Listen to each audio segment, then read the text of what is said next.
आज हम बात करने वाले हैं इंडियन आईटी इंडस्ट्री के भविष्य के बारे में। ये इंडस्ट्री आज एक बहुत ही अहम मोड़ पर खड़ी है।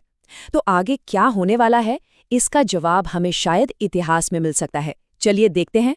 तो चलिए सबसे पहले एक नंबर पर गौर करते हैं। एक ऐसा नंबर जो हमें सोचने पर मजबूर कर देता है, -64,000। जी हाँ, ये वो अनुमानित आंकड़ा है जितनी नौकरियां भारत की टॉप आईटी फर्म्स ने सिर्फ एक फाइनेंशियल ईयर में कम की हैं। अब सबसे हैरान करने वाली बात पता है क्या है? ये सब तब हो रहा है जब इन कंपनियों का रेवेन्यू बढ़ रहा है। तो इसका क्या मतलब हुआ? सीधा सा मतलब ये है कि ये कोई नॉर्मल साइकिल वाला स्लोडाउन नहीं है। नहीं, ये कुछ और है, कुछ बहुत ही फंडामेंटल। इंडस्ट्री की नींव में ही कोई बड़ी दरार आ रही है। पिछले करीब 3 दशकों से इंडियन आईटी की सफलता का राज एक बहुत ही सिंपल लेकिन पावरफुल मॉडल पर टिका था, जिसे हम कहते हैं मैन-डे बिलिंग। मतलब बहुत आसान है, जितने ज्यादा लोग प्रोजेक्ट पर काम करेंगे, कंपनी उतना ही ज्यादा पैसा कमाएगी। More people, more revenue. और इसी एक मॉडल ने एक $250 बिलियन की इंडस्ट्री खड़ी कर दी और भारत को दुनिया का बैक ऑफिस बना दिया। लेकिन अब सीन में एंट्री होती है एआई की, और आर्टिफिशियल इंटेलिजेंस सीधा इसी मॉडल की जड़ पर, इसके दिल पर हमला कर रहा है। वो पूरा लॉजिक ही खत्म कर रहा है कि इंसानी मेहनत के घंटों के हिसाब से बिलिंग होनी चाहिए। तो क्या इसका मतलब ये है कि सब खत्म? नहीं, बिल्कुल नहीं। देखिए, इतिहास का सबसे बड़ा सबक यही है कि हर बड़ा डिसरप्शन, हर बड़ी चुनौती अपने साथ एक नया मौका भी लेकर आती है। तो चलिए इतिहास के पन्ने पलटते हैं और देखते हैं कि वो हमें क्या सिखाता है। एक उदाहरण लेते हैं भारत के टेक्सटाइल उद्योग का। 1700 के दशक में भारत का हैंडलूम पूरी दुनिया में मशहूर था, लेकिन फिर आए ब्रिटिश पारलूम और हमारा उद्योग लगभग तबाह हो गया। लेकिन कहानी यहीं खत्म नहीं हुई। करीब 1500 साल बाद भारत ने उन्हीं नए तरीकों को, उसी मशीनीकरण को अपनाया और टेक्सटाइल इंडस्ट्री फिर से अपने पैरों पर खड़ी हो गई।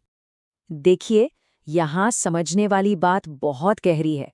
डिसरप्शन या कोई नई टेक्नोलॉजी वो कभी भी हमारी असली ज़रूरत को ख़त्म नहीं करती। वो बस उस ज़रूरत को पूरा करने के पुराने तरीके को ख़त्म कर देती है। लोगों को कपड़े तब भी चाहिए थे, आज भी चाहिए। बदला क्या? सिर्फ बनाने का तरीका। और सरवाइव वही करता है जो इस नए तरीके को अपना लेता है। चलिए एक और दिलचस्प और थोड़ा सा चौंकाने वाला उदाहरण देखते हैं, जो इस बात को और भी साफ कर देगा। याद है जब एटीएम मशीनें आई थीं, सबने क्या कहा था? यही ना कि अब बैंक टेलर की नौकरी तो गई, खत्म। लेकिन जो असल में हुआ वो किसी ने सोचा भी नहीं था। हुआ ये कि एटीएम की वजह से बैंकों के लिए एक ब्रांच चलाना सस्ता हो गया, तो उन्होंने और भी ज्यादा ब्रांचेस खोल दी। और जो टेलर थे, उनका काम अब सिर्फ कैश गिनना नहीं रह गया, उनका रोल बदल गया। अब वो कस्टमर रिलेशनशिप, सेल्स और दूसरी जरूरी सर्विसेज पर फोकस करने लगे।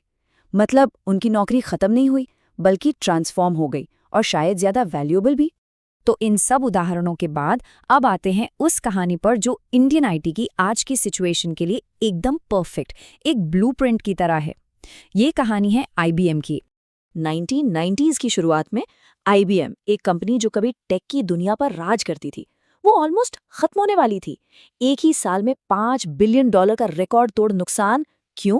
क्योंकि उनका पूरा बिजनेस मॉडल, जो सिर्फ हार्डवेयर मतलब मशीनें बेचने पर टिका था, वो आउटडेटेड हो चुका था। और फिर एंट्री होती है एक नए सीईओ की, लू गर्स्टनर। और यहीं से शुरू हुई कॉर्पोरेट इतिहास की सबसे बड़ी ट्रांसफॉर्मेशन स्टोरीज में से एक। जब गर्स्टनर आए तो सब एक्सपर्ट्स ने सलाह दी कि आईबीएम को टुकड़ों में तोड़कर बेच दो, यही एकमात्र रास्ता है। लेकिन उन्होंने ठीक उल्टा किया। उन्होंने एक हिम्मत वाला फैसला लिया। उन्होंने कहा, नहीं, हम कंपनी को नहीं तोड़ेंगे, हम अपने बिजनेस करने का तरीका ही बदल देंगे। हम सिर्फ पुर्जे नहीं बेचेंगे, हम अपने कस्टमर्स के लिए पूरे प्रॉब्लम का सल्यूशन बेचेंगे। और इसी एक सोच से जन्म हुआ आईबीएम ग्लोबल सर्विसेज का, एक ऐसा डिवीजन जिसका काम हार्डवेयर बेचना नहीं, बल्कि क्लाइंट की प्रॉब्लम को समझना और उसे सॉल्व करना था। और जानते हैं नतीजा क्या हुआ? ये एक $30 बिलियन का बिजनेस बन गया। तो आईबीएम की ये कहानी हमें, या यूं कहें कि इंडियन आईटी को, आज एक दोराहे पर लाकर खड़ा कर देती है। अब यहाँ से दो रास्ते निकलते हैं।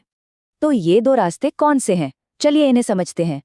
एक तरफ है पुराना मॉडल, जहां आप क्लाइंट को बस एग्जीक्यूशन देते हैं, मतलब आप उन्हें लोग सप्लाई करते हैं और काम के घंटों के हिसाब से बिल करते हैं।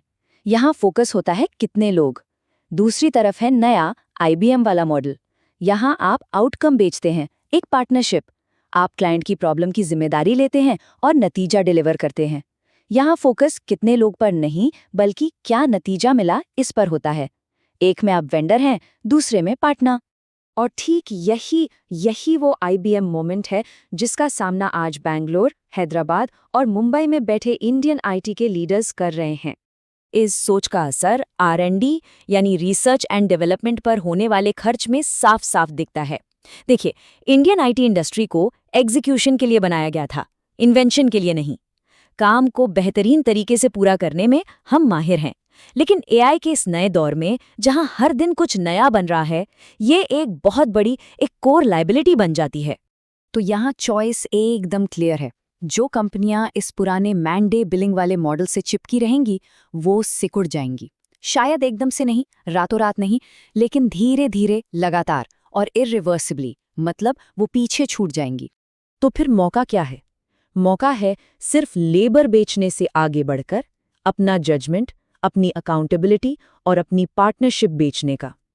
जो कंपनियां ये कर पाएंगी, जो सिर्फ लोगों को सप्लाई करने के बजाय नतीजों की जिम्मेदारी लेंगी, वही इस नए खेल की विनर होंगी। तो हम कह सकते हैं कि इंडियन IT की कहानी का पहला चैप्टर अब खत्म हो गया है। सवाल ये है कि दूसरा चैप्टर कौन लिखेगा? इतिहास ने हमें प्लेबुक तो दे दी है, लेकिन अब खेल उन फैसलों पर टिका है जो आज लिए जा रहे हैं। अगर सोचने का ये तरीका, ये एनालिसिस किसी के काम आ सकता है, तो उनके साथ इसे जरूर शेयर करें।